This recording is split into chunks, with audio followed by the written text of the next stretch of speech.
नमामि धन्वन्तरिमादिदेवं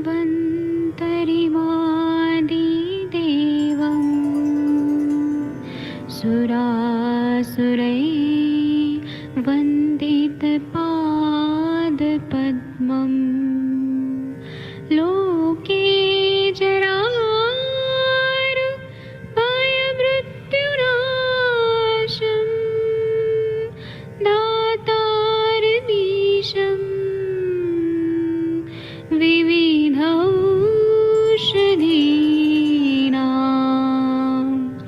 शङ्खं चक्रं जलौकां दधतं मृतघटं चारुतोर्भिश्चतुर्भिः सूक्ष्मस्वच्छादिरुद्यं शुकपरिविलसन्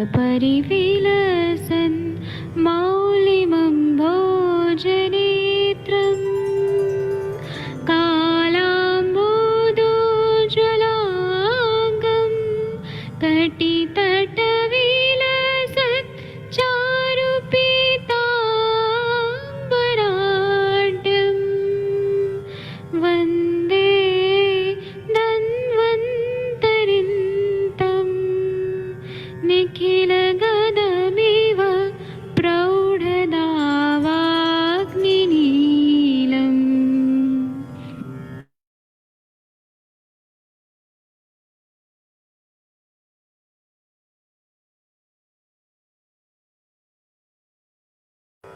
नमामि धन्वन्तरिमादिदेवं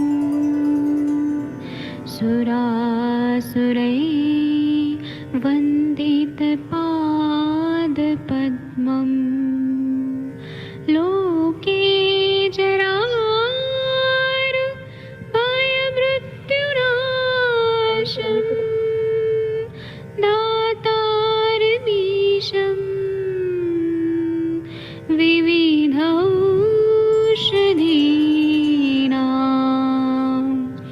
शङ्खं चक्रं जलौकां दधतं मृतघटं चारुतोर्भिश्चतुर्भिः सूक्ष्मस्वच्छादिरुद्यं शुकपरिविलसन् मौलिमं भोजनेत्रम् कालाम्बोदोज्ज्वलाङ्गं कटितटविलसत् चारुपीताम्बराढ्यं वन्दे धन्वन्तरिन्तं निखिलगदमिव प्रौढदावाग्निनीलम्।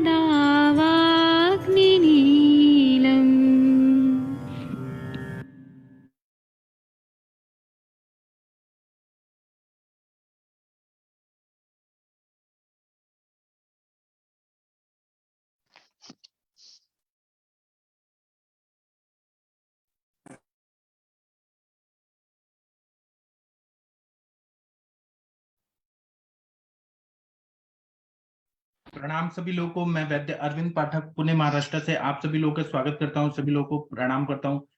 हमारे पास आजकल ऐसे बहुत सारे पेशेंट आ रहे हैं, इसीलिए मैं टॉपिक लेके आया हूं। सभी लोगों को म्यूट करने का मैं रिक्वेस्ट करता हूं। कृपया डिस्टर्ब करने के लिए जरूर प्रयास ना करें, जानबूझ के ना करें, म्यूट रखिए सभी लोग, क्योंकि बहुत ही महत्वपूर्ण विषय पे मैं अभी चर्चा करने के लिए आया हूँ। और आप लोग बहुत श्रेष्ठ चिकित्सक हैं, तो ऐसा अपनी जिम्मेदारी जरूर समझा करिए कि म्यूट अनम्यूट करके डिस्टर्ब ना किया करें, ठीक है। अभी पोस्ट कोविड कॉम्प्लिकेशंस लेके और बहुत लॉन्ग टर्म इफेक्ट्स लेके हमारे पास पेशेंट आ रहे हैं, तो हमको किस तरह से आयुर्वेद से उनको मैनेज करना चाहिए, उनके सिम्टम्स किस तरह से समझने चाहिए, इस पर हम लोग अभी चर्चा कर रहे हैं। पूरे दुनिया में अगर हम लोगों ने देखा, अभी 2-3 सालों से देख रहे हैं, तो ये कोविड को अगर हमने देखा तो ये जनपदोध्वंस, ऐसा विमान स्थान में चरक संहिता में बताया है। और दलहनाचार्य जी ने भी क्या बताया है?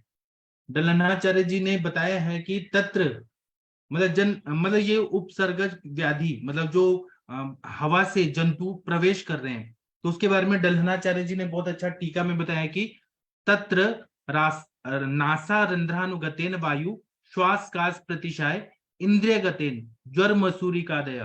मतलब ये रेफरेंस ऐसा मिलता है कि वो वायरल इन्फेक्शन के बारे में उन लोगों ने बहुत रिसर्च किया था कि जो नासा रंध्र से, नॉस्ट्रिल से अंदर जाके, जो वायु के साथ जाके श्वास काश प्रतिशय इंद्रिय गतेन, इंद्रियों में जाकर ज्वर और मसूरी का आदि जो उपसर्गज व्याधियां कर रहे हैं, ऐसा उन लोगों को पहले मालूम था। और मसूरी का भी होता है, जो चिकन पॉक्स वगैरह, वो वायरल इन्फेक्शन होता है, ज्वर भी होता है। तो उन लोगों ने ये सब पे रिसर्च किया था। उस जमाने में भी ये सारी वायरल इन्फेक्शन की बीमारियां होती थी, लेकिन उसका नाम कुछ और दिया जाता था। तो इसीलिए तत्र नासा नासा रंध्रानुगतेन वायुना श्वास काश प्रतिशय इंद्रिय गतेन ज्वर मसूरी का दया। मतलब जो नासा के रंध्र से जाकर वायु के साथ मिलकर श्वास काश प्रतिशय ऐसी व्याधियां करते हैं, और इंद्रियों में जाके ये व्याधियां जाती हैं और ज्वर मसूरी का आदि उत्पन्न हो जाते हैं। नासा ये श्वास मार्ग से जंतु युक्त वायु जब जाता है, जंतु युक्त वायु, नॉर्मल वायु नहीं है, जंतु युक्त वायु जाता है, तो श्वास काश प्रतिशय ये रोग हो जाते हैं। ऐसा सुश्रुत के टीकाकार दलहनाचार्य जी ने निबंध संग्रह नाम का जो टीका लिखा है उसमें स्पष्ट रूप से बताया है। तो सुश्रुत के काल में भी श्वसन मार्ग से जंतु प्रवेश होना, व्याधि उत्पन्न करना, ऐसा उल्लेख हमें मिलता है, रेफरेंस मिलता है, और यह हमें श्लोक से स्पष्ट होता है। अभी जो कोरोना वायरस से जो संसर्ग हो गया और संसर्गजन्य व्याधियां हुई, ये सब वैसे ही सेम टू सेम ऐसे दिखती। तो कोविड के बाद, पोस्ट कोविड कॉम्प्लिकेशंस में आने के बाद, जो शरीर में, जो मन पे और शरीर पे संसर्ग के वजह से, उसका मतलब इन्फेक्शन होने की वजह से जो शरीर में मानसिक असंतुलन हो गया, शारीरिक असंतुलन हो गया, यह हमें देखने को मिल रहा है। भले वैक्सीन लगने के बाद भी आज आप लोग देखिएगा कि बहुत सारे लोगों को हार्ट अटैक आ रहा है, अचानक ही कम एज में हार्ट अटैक आ रहे हैं। इस पर एलोपैथी के डॉक्टर शायद बात नहीं करना चाह रहे हैं, लेकिन ये हमें देखने को मिल रहा है। तो शारीरिक अगर हम लोग देखें, तो शारीरिक अगर हम लोग फिजिकल बॉडी का देखें, तो पोस्ट कोविड कॉम्प्लिकेशंस में प्राणवः स्त्रोतस, रसवः स्त्रोतस, रस धातु, रक्त धातु, ये इसका समावेश होता है। और जो वायरल कोविड-19 के और भी वेरिएंट्स आ रहे हैं, इनका ना लंग्स पे अटैक, उसी तरह से रक्त वहन, सर्कुलेटरी सिस्टम, इस पे अटैक, ऐसा हमें देखने को मिला। और उनका योग्य रूप से उपचार किया गया तो ठीक है, ट्रीटमेंट दिया गया एलोपैथी का, लेकिन उसकी वजह से धातुक्षय तीव्र स्वरूप से देखा। धातुक्षय मतलब रस, रक्त, मांस, मेद, अस्थि, मज्जा, शुक्र, सारे धातुओं का धातुक्षय बहुत ज्यादा हमें देखने को मिला। उसके साथ में पचन संस्थान में भी विकृति देखने को मिली, मतलब डाइजेशन का प्रॉब्लम दिखा। रस क्षय के श्रम शोषो ग्लानि शब्द सहिष्णुता, रसे रोक्षम श्रम शोषो ग्लानि शब्द सहिष्णुता, जो ये सिम्टम्स हमें देखने को मिले। उसी तरह से दुर्बलता मिली, निरुत्साह मिला, मतलब कोई भी उत्साह नहीं है, loss of smell, loss of taste उस टाइम पे दिखा। लेकिन पोस्ट कॉम्प्लिकेशन में हमें पचन संस्थान में विकृति, रस क्षय के सिम्टम्स, दुर्बलता, निरुत्साह और धातुक्षय, ऐसा हमें देखने को मिला। आप लोग देखिएगा जिन जो जो भी पेशेंट को कोविड के हुए हैं ना, उनमें ये सारे सिम्टम दिखते ही हैं।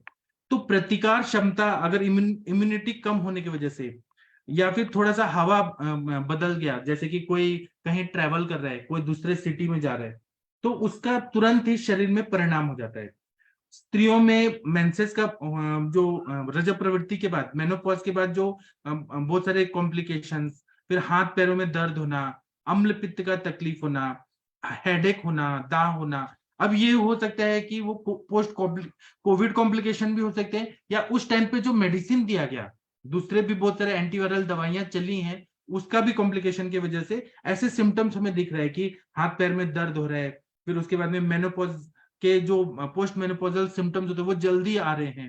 फिर उसके बाद में हेडेक हो रहा है, दाह हो रहा है, पूरे बॉडी में अंतरदाह बहुत ज्यादा बढ़ रहा है, उसी तरह से हीट बढ़ रहा है बहुत ज्यादा, पित्त का प्रकोप हो रहा है, वात का असंतुलन दिख रहा है, रस धातु का क्षय, पित्त प्रकोप, रक्त दुष्टि, प्राणवः स्त्रोतस की दुष्टि, ऐसे बहुत सारे सिम्टम्स हमें दिखे।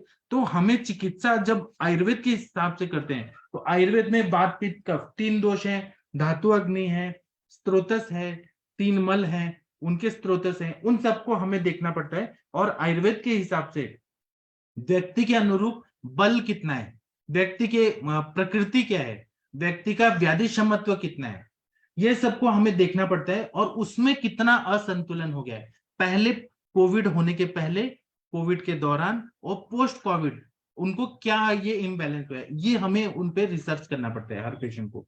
और जब हमारे पास पोस्ट कोविड कॉम्प्लिकेशन के पेशेंट आ रहे हैं जिनको फुफ्फुस बहुत वीक हो गया है और उसके कॉम्प्लिकेशंस दिख रहे हैं, लंग्स के, लंग्स रिलेटेड रेस्पिरेटरी डिसऑर्डर्स दिख रहे हैं, तो हमें फुफ्फुस को बल देने वाली चिकित्सा देना चाहिए। और आयुर्वेद में बोला है कि रक्त फेनोद्गम फुफ्फुसा, रक्त के फेन से उत्पन्न हुआ है फुफ्फुस।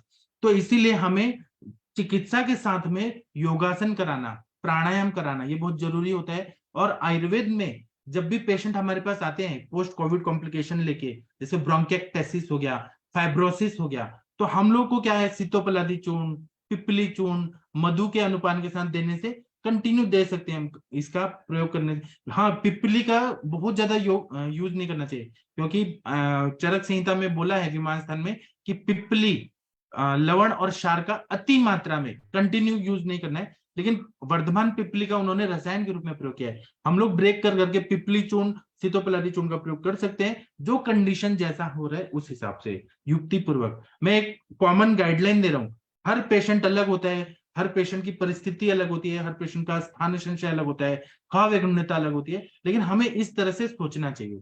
उसी तरह से 64 प्रहर पिपली का प्रयोग, अब्रक भस्म का प्रयोग, श्रृंग भस्म का प्रयोग प्रकृति के अनुसार जरूर करना चाहिए। उसी तरह से कंटकारी, श्रृंगी, कर्कट श्रृंगी, अडुलसा या वासा, यष्टि मधु, ऐसे वनस्पति चूर्ण का प्रयोग लक्षण के अनुसार करना चाहिए। उसी तरह से अगर हमारे पास पोस्ट कोविड कॉम्प्लिकेशन के साथ पेशेंट शुष्क कास वाले आ रहे हैं, उसी तरह से कंठ शोष वाले, पूरा गला अंदर ही अंदर सूख रहा है, इसी तरह से उनको सुबह छींके बहुत ज्यादा आती है, शवतु होता है, रात में सूखी खांसी आ रही है, पोस्ट कोविड कॉम्प्लिकेशन में पर्टिकुलर बार बार पोस्ट कोविड कॉम्प्लिकेशन का बता रहा हूं, तो इसमें हमें यष्टि मधु, विदारी, मतलब जो वात का शमन करे, बल्य चिकित्सा के लिए यष्टि मधु, विदारी, सीतोपलादी चूर्ण घृत के साथ जरूर यूज करना चाहिए। घृत इसलिए क्योंकि वो वातज कास में, आयुर्वेद के हिसाब से वातज कास ही है, वो किसी भी हेतु से हुआ हो, लेकिन हमें वातज कास को सोच के और कासग्न द्रव्य जैसे कि विदारी, यष्टि मधु, सीतोपलादी, ये सब का प्रयोग करना चाहिए। कास के लक्षण कम होने के बाद कभी कभी कंठ प्रदेश में कफ की संचिति होने की वजह से अल्प स्वर भेद ऐसे सिम्टम दिखते हैं, सुबह सुबह आवाज ठीक से नहीं निकलती है, तब सीतोपलादी चूर्ण, पिपली चूर्ण, कर्पूरादि चूर्ण, ऐसे बहुत सारे द्रव्य हैं। उसी तरह से प्राणवश स्त्रोतस को बल देने के लिए अब्रक भस्म, 64 प्रहर पिपली का योग्य मात्रा में प्रयोग करने से बहुत अच्छा फायदा हो जाता है। इसी तरह से धातु क्षय, अभी क्या है ना कि अभी कोविड के भी वेरिएंट आ रहे हैं, कुछ कभी कम हो रहे हैं, कभी ज्यादा आ रहे हैं, लेकिन हमारे पास जब पेशेंट आ रहे हैं, मुंबई और महाराष्ट्र में तो ये अभी बीच में बढ़ गया था, लेकिन वो जो आ रहे हैं वेरिएंट, तो उसमें धातु क्षय बहुत ज्यादा दिख रहा है। तो धातु क्षय को ठीक करने के लिए वसंत कल्पों का प्रयोग अगर हम लोग करें, लघु मालिनी वसंत का मक्खन के साथ सुबह प्रयोग करें, अनुपान के साथ सुबह सुबह दें, तो धात्वग्नि मांद्य दूर होके पेशेंट को बहुत ज्यादा ताकत मिलती है। और जो जीर्ण दुर्बलता है उसमें भी, जीर्ण जीर्ण दुर्बलता जो बोलेंगे, क्रॉनिक जो वीकनेस है, उसमें बहुत अच्छा फायदा होता है। डिसेबिलिटी जो रहता है उसमें बहुत अच्छा फायदा करता है। उसी तरह से यहाँ पे स्वर्ण मालिनी वसंत वो बल्य के रूप में प्रयोग करता है और धातुवर्धक के रूप में बहुत ज्यादा प्रयोग करता है। उसी तरह से कोविड के बाद में बहुत सारे पेशेंट को बहुत दिन तक थकावट ऐसे दिखता है, तो शतावरी, अश्वगंधा, अब ये अवलेह फॉर्म में यूज करें, घृत फॉर्म में यूज करें, अलग अलग हमारे पास कल्पना है, विदारी गंध का प्रयोग करें, फिर यष्टि मधु, फिर आमलकी, हरितकी का प्रयोग हम लोग जरूर कर सकते हैं। तो चूर्ण के फॉर्म में, वटी के फॉर्म में, घनवटी के फॉर्म में, सिद्ध घृत के फॉर्म में, सिद्ध शीर के शीर पाक के रूप में हम लोग करने से बहुत अच्छा फायदा होता है। इसी तरह से रसायन चिकित्सा, रसायन, अगर हमारा पेशेंट ठीक हो गया, ठीक है, कोविड उसका नेगेटिव हो गया, कोई बात नहीं, हमें स्त्रोतों को बल देना बहुत जरूरी है कि फिर से उसको ये ना हो, इम्यूनिटी अच्छा हो। तो इसलिए च्यवन प्राशावले का प्रयोग कराएं सुबह के टाइम पे रसायन काल पे, और शाम को आपको जब देना हो धात्री रसायन का प्रयोग कराएं, अगस्ती अवलेह, अगस्ती प्राश अवलेह का प्रयोग कराएं, रोगी के बल के अनुसार देने से स्वास्थ्य टिकाने में, ऊर्जा, बल, वर्ण, ये सब टिकाने के लिए बहुत अच्छा फायदा हो जाता है। और जो हार्ट अटैक के जो पेशेंट अचानक ये अटैक आ रहा है, तो वो सबसे हम लोग इनको ठीक कर सकते हैं। उसी तरह से अगर रस क्षय है, तो वाग्भट सूत्र सन 11/17 में ऐसा बोला है कि रसे रोक्षम श्रम श्रोषो ग्लानि शब्दा असहिष्णुता, मतलब बॉडी में रुक्षता बढ़ना। ये जो टिपिकल सिम्टम है एलोपैथी के मेडिसिन से, जब वो पनीर खाने को बोलते हैं बहुत ज्यादा कि आप पनीर खाइए, मिल्क प्रोडक्ट खाइए, तो कहीं ना कहीं रुक्षता बढ़ रही है, अग्निमंद हो रहा है, रस धातु अग्निमंद हो रहा है। या तो ट्रीटमेंट का कुछ गलती हो रहा है या फिर वो पेशेंट में हो ही रहे वैसा। तो हमें रुक्षता को देखना है, थकावट देखना है, शोष देखना है, ग्लानि देखना है, आवाज सहन न होना, शब्द असहिष्णुता, ये लक्षण देख के। और कोविड के दौरान वेरिएंट कोई भी आए, कोविड-19 के अलग अलग वेरिएंट आ रहे हैं, तो ज्वर और अंगमर्द ये लक्षण देखना है, अरुचि देखना है, क्षुधा मांद्य देखना है, ये सबसे रसक्षय होता है। और ये ज्वर व्याधि है, भले आगंतुक है लेकिन रस धातु का ही होता है, तो उसमें रस पाचक का प्रयोग करके अग्नि को अच्छा करके आम पाचन करने के बाद फिर शतावरी कल, दाड़िमा वले, शतावरी घृत, मक्खन और घी, उसका सेवन। कृष्ण भगवान मक्खन बहुत खाते थे, तो मक्खन और घी रहता है ना, वो मज्जा को भी बल देता है। मक्खन और घी या मक्खन और चीनी या मिश्री, इसके साथ प्रयोग करें, या मक्खन और पिपली और चीनी ऐसे प्रयोग करें ना तो बहुत अच्छा फायदा होता है। अश्वगंधा रिष्ट का प्रयोग करें, यष्टि मधु, घृत, आमल की, ऐसे योग्य जो औषधियां हैं उनका अच्छे अनुपान के साथ प्रयोग करने से बहुत अच्छा फायदा होता है।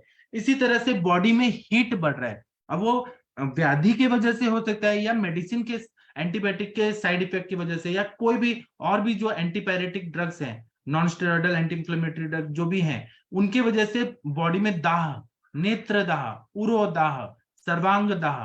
दाह जब होता है तो कामदुधा रस सबसे अच्छा है, चंद्रकला रस, प्रवाल पंचामृत, प्रवाल पिष्टी, गुडुचि सत्व और आमलकी और यष्टि, इसका पित्त शामक औषधियों के रूप में प्रयोग करने से बहुत अच्छा फायदा होता है। इसी तरह से त्वक दाह अगर हो, बर्निंग सेंसेशन बहुत ज्यादा हो, तो नारिकेल तेल से, नारियल का तेल से अभ्यंग करके, साबुन न लगा के, जो अपना अपना उबटन होता है बहुत ज्यादा, मराठी में उठने बोलते हैं, वो लगा के स्नान करें। अब उसमें उठने में क्या होता है, तो सारीवा, चंदन, हल्दी, दारू हल्दी और भी बहुत सारे जो किरातिक और जो भी जो द्रव्य, पद्मक, फिर यष्टि मधु, फिर विदारी कंद, आम्र हरिद्रा, जो भी वर्ण हो और पित्त का शमन करे ऐसे, और रक्त की शुद्धि करे ऐसे उपटन लगा के स्नान करना बहुत अच्छा रहता है। और थोड़ा सा उसमें घी या तेल लगा के उसका करे तो रुक्षपणा कम हो जाता है और दाह भी कम हो जाता है। इसके बाद में व्याधि क्षमत्व बढ़ाने के लिए हमें, क्योंकि कोविड आया तो कहीं ना कहीं बॉडी की इम्यूनिटी को उसने पूरी तरह से हैम्पर किया, पूरी तरह से पूरे बॉडी का पूरा जो कॉन्स्टिट्यूशन है उसको बिगाड़ दिया। तो हमें ये देखना है कि जो मौसम का चेंज होना या फिर ऋतु का चेंज होना, या हम लोग कहीं एक जगह से दूसरी जगह जा रहे हैं, उसका बॉडी पे इम्यूनिटी पे इफेक्ट होता है। खाना बदल दिया, वो सबका देखने मिला, तो प्रतिशय, कास, अंगमर्द, अंगसाद, दुर्बलता, दाह, क्षुधामांद्य, अतिसार, ऐसे बहुत सारे पेशेंट टू पेशेंट हमें देखने को मिलता है। तो उस हिसाब से जो जो लक्षण है वो व्याधि या लक्षण के हिसाब से चिकित्सा करना बहुत सही हो जाता है। इसी तरह से आहार और जीवन शैली में थोड़ा सा बदल करना भी बहुत जरूरी होता है। आजकल का जमाना ऐसा है कि रोज लोग ना 12 बजे के बाद सोते हैं, मोबाइल में इंस्टाग्राम रील्स और व्हाट्सएप और फेसबुक, ट्विटर, ये सब बहुत सारा, या टीवी में भी इतने ऐसे ऐसे प्रोग्राम आते हैं जो रात को ही होते हैं। तो जल्दी सोना और जल्दी उठना, इसको जरूर हमें पेशेंट को बताना चाहिए, व्यायाम कराना चाहिए, खाना में पथ्य, भरपेट बहुत ठूस ठूस के खाना नहीं खाना है। फिर आयुर्वेद के सारे जो दिनचर्या, आचार रसायन, ऋतुचर्या, दिनचर्या, रात्रिचर्या, ये सब बताना है, योगासन, सूर्य नमस्कार और वॉकिंग करना। मतलब आजकल कैसा है कि सेडेंटरी लाइफस्टाइल है तो वॉकिंग करना बंद हो गया है, तो वॉकिंग जरूर करना है और शुद्ध हवा में सुबह के टाइम पे घूमना बहुत जरूरी है, तो स्नायु और अस्थियों को बल मिलता है। उसी तरह से जितना चलते हैं, क्योंकि चरक संहिता में जिन्होंने चरक जी ने लिखा है वो बहुत ज्यादा चलते थे, तो वो बहुत दीर्घ आयु के होते थे। तो इसीलिए चलने से या वॉकिंग करने से ब्लड सर्कुलेशन अच्छा होता है, लंग्स की ताकत बढ़ती है, अग्निमांद्य दूर होता है, सामता दूर होकर उत्साह बढ़ता है। तो और दूसरा क्या है कि वैक्सीनेशन जहां पर जरूरी है, वैक्सीनेशन कराने से भी वैक्सीनेशन के कॉम्प्लिकेशन, क्योंकि वो कहीं ना कहीं वायरस छोड़ा जाता है, तो हमें धातुओं का बल बढ़ाना बहुत जरूरी है। तो जैसा सिम्टम है उस हिसाब से हमें चिकित्सा और रसायन और बल मेडिसिन देना पड़ता है। उसी तरह से स्त्रियों में कुछ ऐसे सिम्टम देखने को मिल रहे हैं कि कोविड, पोस्ट कोविड बाल झड़ना या बाल सफेद होना, मतलब ग्रेइंग ऑफ हेयर्स और हेयर फॉल, ये बहुत ज्यादा बढ़ गया। इरेगुलर मेंसेस या व्हाइट डिस्चार्ज, लिकोरिया का प्रॉब्लम, जॉइंट पेन, फिर मन में मूड स्विंग होना, चिड़चिड़ापन, ये बहुत ज्यादा बढ़ गया कोविड के बाद। तो आयुर्वेद के हिसाब से रस धातु का उपधातु स्तन्य और रज है, और रस धातु का मल कफ है। तो कोविड के संसर्ग के बाद रस धातु की विकृति अगर मिल रही है, तो रस धातु का उपधातु पे भी उसका जरूर हमें परिणाम दिख रहा है। इसीलिए जब रस धातु दूषित होगा तो रज जरूर ही दूषित, इरेगुलर मेंसेस का प्रॉब्लम हो रहा है। तो इसलिए रस तुष्टि प्रीणनम रक्त पुष्टिम चक्रोति, जब बोलते हैं कि रस तुष्टि करता है, प्रीणन करता है और रक्त की पुष्टि करता है, तो कहीं ना कहीं हमें प्रीणन कार्य को अच्छा करना है, तो रस पाचक देना बहुत अच्छा रहता है। जब रस पाचक देते हैं या रस धातु को अच्छा करने के लिए शतावरी कल्प और बहुत सारे रस धातु पे काम करने वाले द्रव्यों का, जब हम लोग, जैसे दाड़िमा वले, वो रस धातु को अच्छा करता है, रक्त को अच्छा करता है। शतावरी घृत, मक्खन और चीनी का प्रयोग, और बहुत सारे आमलकी का प्रयोग, जो और गुड़ुची का प्रयोग, ये सब रस धातु को अच्छा करते हैं और रसायन भी रहते हैं। तो इससे निस्तेजपना जो है चेहरे का, वो ठीक हो जाता है, उत्साह बढ़ने लगता है। रस धातु का काम अच्छे से होने से बालों में खालित्य, पालित्य, अंग साध, दुर्बलता, ये सब ठीक हो जाता है। उसी तरह से मानसिक स्तर पे अगर कुछ दुष्परिणाम है, मतलब मेंटली पेशेंट को कोविड से डर लगने की वजह से, या हॉस्पिटल में आइसोलेट होने की वजह से, या लोग डराते हैं, पेशेंट भी डराते हैं, और साथ के पेशेंट भी डराते हैं, डॉक्टर भी डराते हैं कि अब तो कोविड हो गया, अब ये हो गया, वो हो गया। तो मानसिक स्तर पे जो मृत्यु का डर है या फिर कॉम्प्लिकेशन का डर है, उससे दूर हटने के लिए हमें मानसिक चिकित्सा भी करनी पड़ती है, जैसे कि सारस्वतारिष्ट, स्वर्ण सारस्वतारिष्ट, जटामानसी घन, ब्राह्मी घृत, मानस मित्र गुटिका, फिर ब्राह्मी प्राश, फिर उन्मादगज केसरी रस, स्मृति सागर रस, पंचामृत लौह गुल, अकीक भस्म, ऐसे बहुत सारे जो मन पे काम करने वाली दवाएं हैं, वो देने से मन का कार्य अच्छा हो जाता है, मन स्ट्रांग हो जाता है। काउंसलिंग करना, सत्वावजय चिकित्सा करना, और अगर जहां जरूरत है तो पूजा पाठ करना, मतलब दैव व्यापाश्रय, जो धर्म को मानते हैं वो भगवान का प्रेयर करना, ये सब करने से मतलब मानसिक स्तर पे अच्छा परिणाम हो जाता है। इसी तरह से पथ्य पालन करना भी बहुत जरूरी है। संतुलित खाना खाना, अग्नि को ध्यान में रख के आहारात्मक और विहारात्मक पथ्य पालना बहुत जरूरी होता है। और पचने में हैवी खाना, आयुर्वेद में पित्त कारक और हैवी खाना पचने में वह नहीं देना है। जैसे पनीर का सेवन बहुत ज्यादा कराया गया, वो सब नहीं खाना है, दही नहीं खाना है। और आप लोगों ने देखा होगा डॉक्टर नवीन जोशी सर पहले दही खा रहे थे, तो उनको वहां पे जो बैक में वो पस बहुत ज्यादा फॉर्मेशन हो रहा था, हमने उनको मना किया कि आप दही मत खाइए, तो देखिए उनका कितना जल्दी जल्दी हील हो रहा है। तो एलोपैथी साइंस और आयुर्वेद का थोड़ा सा है, वो कुछ और बोलते हैं, हम लोग कुछ और बोलते हैं। हम लोग अभिसंधि पदार्थों का सेवन बंद करा देते हैं कोई भी व्याधियों में। तो और दूसरा क्या है कि भूख के टाइम पे चाय और कॉफी नहीं लेना, ये बहुत खतरनाक होता है। बहुत तेज भूख लगी और चाय कॉफी पी लिए, ये अग्नि को मंद करता है। ठंडा दूध पीना, कोल्ड ड्रिंक्स लेना, दही का सेवन करना, खट्टा तक्र का सेवन करना, मेथी बहुत ज्यादा खाना, चाइनीज फूड जिसमें बहुत ज्यादा कॉस्टिक सोडा, बेकिंग सोडा डाले, वो ये सब बंद करना चाहिए। विहारात्मक अगर देखें तो कॉस्टिक सोडा नहीं डालते चाइनीज में, सॉरी, उसमें बेकिंग सोडा डालते हैं। कॉस्टिक सोडा तो हम कपड़े धोने में डालते हैं। हाँ ठीक है। फिर विहारात्मक में रोज व्यायाम करना, प्राणायाम करना, ध्यान धारणा करना, इससे मन का संतुलन व्यवस्थित रहता है। पानी हिसाब से पीना, क्योंकि एलोपैथी के डॉक्टर बोलते हैं बहुत पानी पियो, बहुत पानी पियो। तृष्णा वेग को रोकना नहीं है, जितना प्यास जरूरत है उतना पानी पीना, और वॉकिंग करना। उसी तरह से पॉजिटिव विचार करना, और पॉजिटिव दूसरों को भी बोलना, खुद को भी सोचना, ये बहुत और अग्नि को अच्छा करना। धातुशय को हम प्रतिबंध लगाने के लिए स्वर्ण मालिनी वसंत कल्पों का प्रयोग करते हैं। तो ये सब जब हम करते हैं ना, तो पूरी तरह से रूटीन में, जैसे पहले कोविड के पहले लोग जो काम धंधा करते थे सेडेंटरी, अभी क्या है, वर्क फ्रॉम होम अभी भी है आईटी सेक्टर में। तो हम वर्क फ्रॉम होम है ठीक है, लेकिन उनको हम सुबह शाम घूमने को तो बोल सकते हैं। तो ऐसे जब हम करते हैं ना, तो पेशेंट का आयु और हम बढ़ा सकते हैं। बाकी आप लोग बताइए, आप लोग भारत के श्रेष्ठ चिकित्सक हैं। मैं अनम्यूट करता हूँ। हाँ, डॉक्टर अनुरिता मैम, आप कुछ बोलना चाहेंगी पोस्ट कोविड कॉम्प्लिकेशंस पे? आपका क्या मत है? अनुरिता मैम सुन पा रही हैं क्या? अनम्यूट हो पा रही हैं?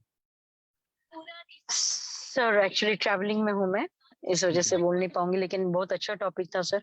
और उस फेज से गए तो post complication, right from cardiac to brain and right from psychology to menstrual changes, आपने काफी कुछ कवर किया। तो बिल्कुल मतलब और भी आगे there are lot of things, लेकिन मैं ड्राइविंग में हूँ इस वजह से मैं सिर्फ टॉपिक बहुत अच्छा था इसलिए से। ठीक है, बाकी लोगों को कुछ बोलना है तो बोल सकते हैं। किसी को कुछ बोलना है जो मैंने पढ़ाया उस पे? आप लोग का कोई मत है, कोई कुछ बोलना है तो बोल सकते हैं। आप लोगों ने पेशेंट देखे हैं, अगर बोलना चाहते हैं तो बोलिए, जबरदस्ती नहीं है, जिसको बोलना है वही बोले। किसी को बोलना है क्या? अगर सुन, हाँ सर बताइए। आप पहले बोल लीजिए, जिसने कोई और किसी और ने भी बोला है क्या? किसी और को बोलना है क्या? सर मुझे ये पूछना था, इसमें मैंने सुना है कि बृहत हरिद्राखंड जो है, वो काफी अच्छा रहता है। तो इसमें मुझे डाउट ये था, क्या ये हरिद्राखंड जो है वो हम दूध में डाल के ले सकते हैं क्या? हाँ, ले सकते हैं ना। और सर मुझे ये पूछना था, मानस के लिए जैसे एंजाइटी वगैरह काफी हो, तो ब्रह्मी के अलावा और कौन सी हर्ब्स होती है? मैं प्रॉपर्टीज मेडिसिन नहीं पूछ रहा हूँ। यष्टि मधु सबसे अच्छा रहता है, जटामांसी अच्छा रहता है, मन पे काम करता है। आंवला अच्छा काम करता है। आंवला की रसायन, अगर या आंवला के आप कोई भी खाएंगे ना, मन पे बहुत अच्छा इफेक्ट आता है। या जो सुगंधित द्रव्य हैं हमारे, जैसे कि अगरू है, चंदन है, वो माइंड पे उनका इफेक्ट होता है बहुत अच्छा। इलायची है, मतलब जो भी सुगंधित द्रव्य है। जी। अश्वगंधा भी काम ब्राह्मी और मंडूक पढ़नी में क्या फर्क रहता है, मतलब उनके मतलब वर्क करने में? मंडूक पढ़नी, क्योंकि कई लोग क्या करते हैं आजकल, शॉप्स पे जाते हैं तो ब्राह्मी अगर बोलो तो उसकी जगह मंडूक पढ़नी वो मिक्स करके दे, थोड़ा सा मिक्सिंग रहती है। तो ब्राह्मी और मंडूक पढ़नी में क्या फर्क रहता है, मतलब कि विनीता ऐसा चौहान मैम, विनीता मैम आप बताएंगी? आपका द्रव्य गुण का अच्छा अभ्यास है। विनीता चौहान मैम,